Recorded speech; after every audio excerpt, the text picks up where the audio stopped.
Welcome in, everybody. Welcome to Triple Play Fantasy's second video of our ongoing coverage of the current World Chess Championships.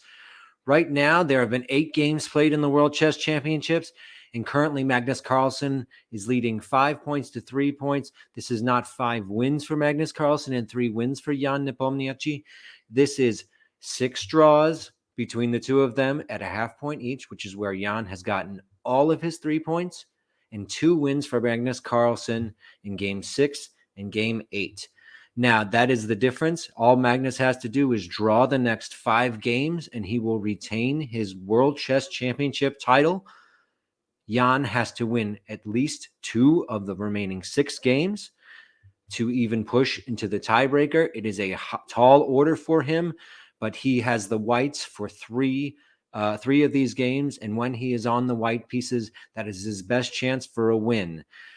Now, Game 8 was a big game because Magnus was able to go up by a second win, and he was able to go up because of a blunder, partially because of a blunder by Ian Nepomniachtchi, losing a pawn in the World Chess Championship game. This was a big mistake and something that these top-end chess players don't normally do. I'm not going to show you any of Game 8 today. Today, I'm going to go over Game 6 with you. I thought of many different ways to try and show this game because I'm not going for a distinct chess audience of experienced chess players, but I want to speak to people who aren't necessarily into chess, maybe beginners of the game, people who are interested in learning more about chess. But I think that the best way to go over this game is to go over the moves. Now, let's talk about where we are. Like I said, we are 5-3 after 8 games. Magnus won while playing the white pieces in Game 6 and 8. And Game 6 was the longest chess game in World Chess Championship history. It went for 136 moves and lasted 8 hours. Now, what were the moves in this championship game? I'm going to share my screen here, and let's go over. I have preloaded these moves into the game here. As you can see, the first 2 moves have already been clicked by me, and I'll start over again. Magnus starts with the D4 pawn opening. This was the opening that I thought Jan might be hoping for, where he could play his preferred Grunfeld defense. Jan has not played the Grunfeld defense so far. Perhaps he finds it to be too risky for a World Chess Championship. Up until Game 6, Jan had managed to pull draws out of the first 2 games where Magnus played at the white pieces.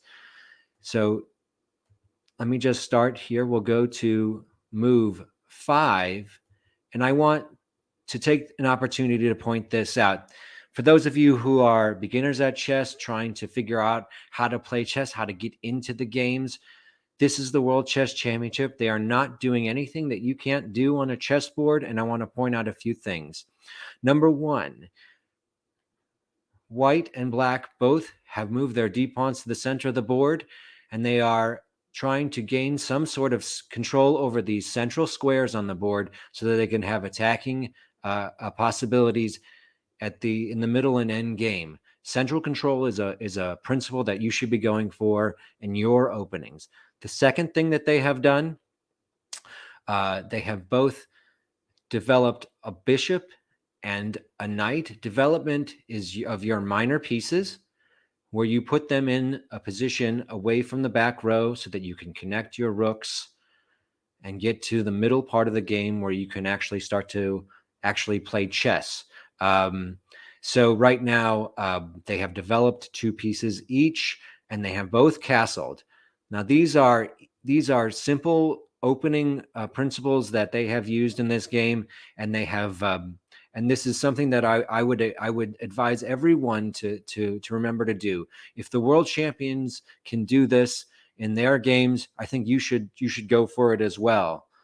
But like I said, as you'll see, as I click through the moves here, they will continue to develop their pieces. Magnus is going for a line here where he starts to push his pawns to challenge the center from the flanks. But he will continue to develop, and I want you to keep an eye out for that and watch for Jan's development as well.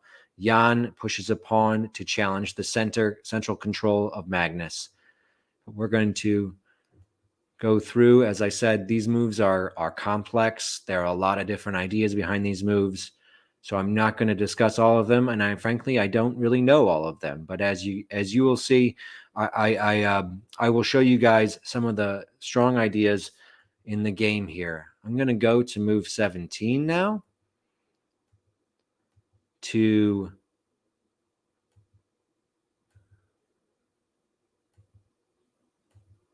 show this part. Now, right here, as we see, Magnus has finally developed all of his pieces, and Jan's pieces are fully developed. And Magnus is now threatening to, he developed his dark squared bishop, and he is threatening to take the black's knight, Jan's knight, on f6. And Jan will have a choice. Will Magnus take? He does on move 17. Jan has a choice now. Will he take with his queen and therefore face the queens up, maybe seek a trade of queens? Or will he take with his bishop, keep the queens on the board? He decided to take with his bishop. Now, this is an interesting choice. Jan is going for his fighting chances here. He wants to keep the queens on the board, give himself a chance for a win. Taking with the queen would have led to a more drawish game here. It still wouldn't have been easy to draw. Obviously, this is Magnus Carlsen he's facing, but it would have been an easier draw for him than if he had taken with the pawn as he did. And then, of course, Magnus might not have traded queens and allowed black to keep its pawn structure in front of the king secure. But I think that this pawn structure that was created, where these pawns are doubled up on the f file for black, was one of the goals of Magnus's choice there. I would like to go again now to this point, move 20 here. Okay, now as you'll see, Magnus has fianchettoed his bishop. That's the name of this move here, where you move your g pawn up, or and park your bishop behind it. That's called a fianchetto. And as you'll see, this is very nice. It shoots all the way along this diagonal, pointing right at black's rook. And black has done a nice job of pointing his bishop here. Jan decides to remove the bishops. Now, as you'll see, black has a little bit of an opening in front of the king. White has a little bit of an opening in front of the king. What you really want is to have 3 pawns right in front until you have to move one to create space, perhaps, so you don't have weaknesses on your back rank. But right now, Jan has actually traded his piece, which is best for exploiting this weakness. And so Magnus's king weaknesses are less pronounced than Jan's. And we're going to go here. He puts in a check there, moves his queen to there. As we look here, yeah, they're just shuffling pieces around. Right here, as you see, Magnus has moved his queen to this c file, to c2, and there is an opportunity for Jan to trade 2 rooks for a queen, and he takes this opportunity. This is a very interesting choice by Jan. For one, if you know the value of pieces, rooks are worth 5 points apiece. A queen is worth 9 points by itself. So making this trade is actually slightly a poor choice for black, but the queen is such a powerful piece, and Jan is such a powerful player that he might be able to get the compensation here that he seeks from it. Magnus takes the queen exchange, of course. And now, as you'll see, that is a 10 for 9 trade. I want you to note that. As you'll see now, Magnus has more pieces on the board. And I think this is an important point to illustrate here. Magnus and Jan are almost equal in terms of the strength of their pieces, but Magnus has more pieces which make up his strength, thereby allowing him to create a little bit more complexity in the situation, having more pieces he is able to move. I think that plays a role in this game. So I'm going to go forward now a few moves.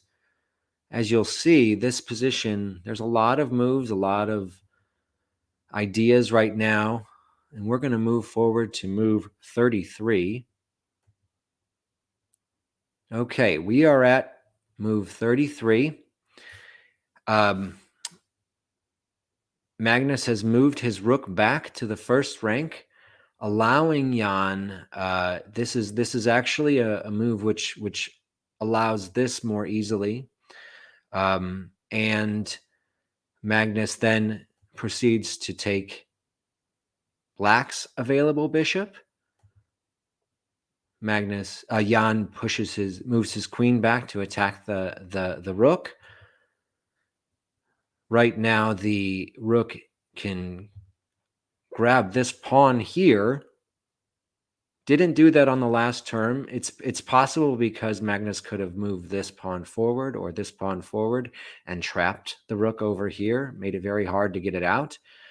But because Jan does not want Magnus to have the opportunity to take this rook later, he's going to make a move here. They're just blocking that path. And here is where Magnus makes a slight misjudgment. This move here allows Jan to take. Let me go back. Allows Jan to take this pawn. It is a free pawn. You say, "Oh, Art, look, he can take with the knight," but then his rook is hanging. So this pawn is free. This is actually the last spot in the game where Jan could have created and kept an advantage. If he had taken this pawn, it would not have just been a 1-point advantage. He would have been up by a pawn. He had 4 pawns.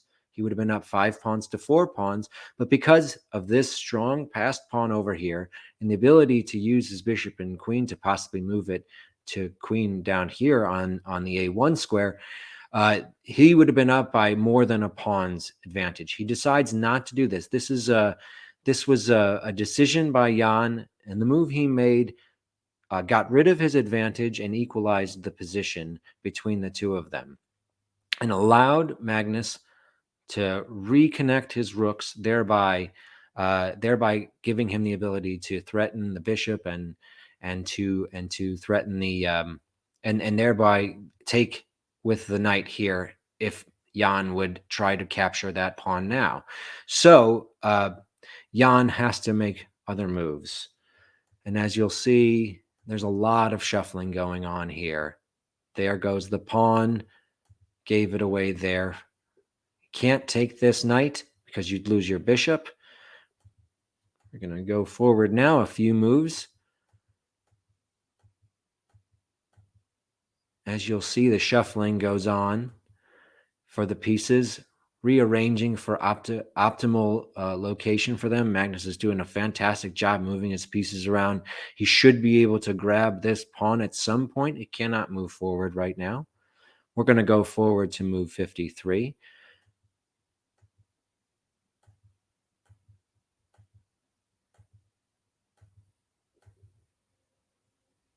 Okay, what move are we on? We are on move 53 now. As you'll see here, right now, Magnus has moved his queen in line, and this pawn, the G pawn, is pinned. So it cannot be moved, and it cannot take. It cannot take a piece. So Jan sees this and decides this is a good opportunity to grab this available H pawn. And that takes the second defender off of his advanced A pawn and allows Magnus to take it. So his advanced A pawn is now gone, but as compensation, he gets a check and gets rid of one of White's pawns. Has to move out of the way there. And the game, as one of my favorite channels says, King's Crusher goes through some high world-class chess shuffling right now, as what much of the game actually is. But there is an important point to be seen here as we get to move 75.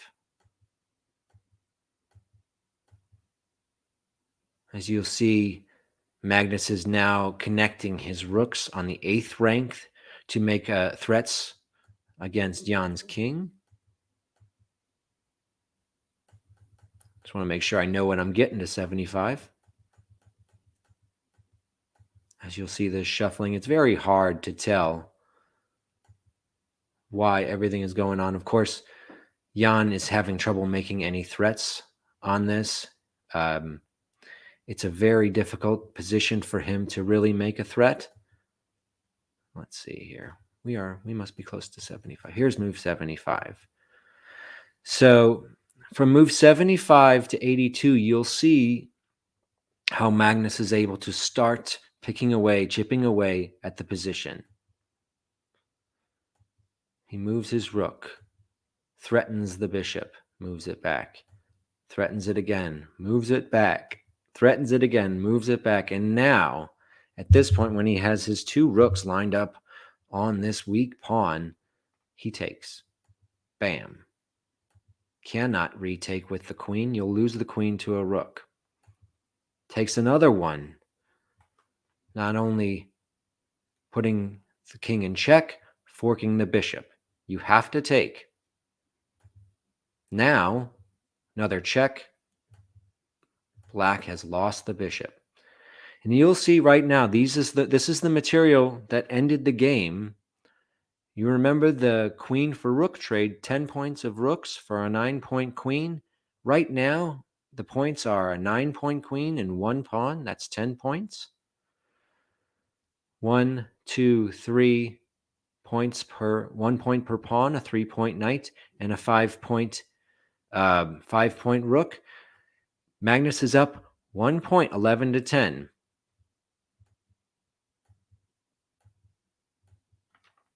A very interesting position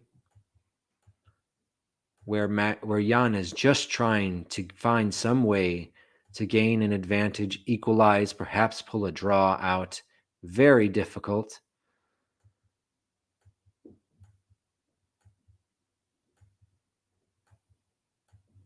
As you see, they're shuffling around. Magnus always protecting his pieces, never giving Jan an opportunity to create an advantage.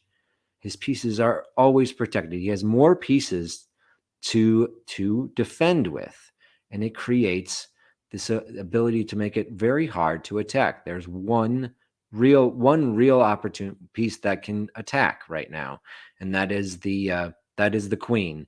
And Jan cannot give that up, obviously. And the shuffling keeps going because they are trying their best to find this advantage. It is very hard. But once we get to that point, finally, Magnus starts pushing his pawns, as you'll see. Jan gets a check, and look at this. Now he pushes his, takes, check, takes. Now, 9 points on the board for Jan, 10 for Magnus. Like I said, well, this is actually what finished the game.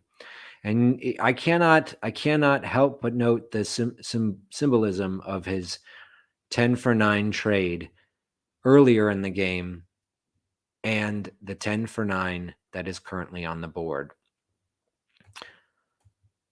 And if you watch, Magnus just expertly shepherds his pieces up the board to create his attack.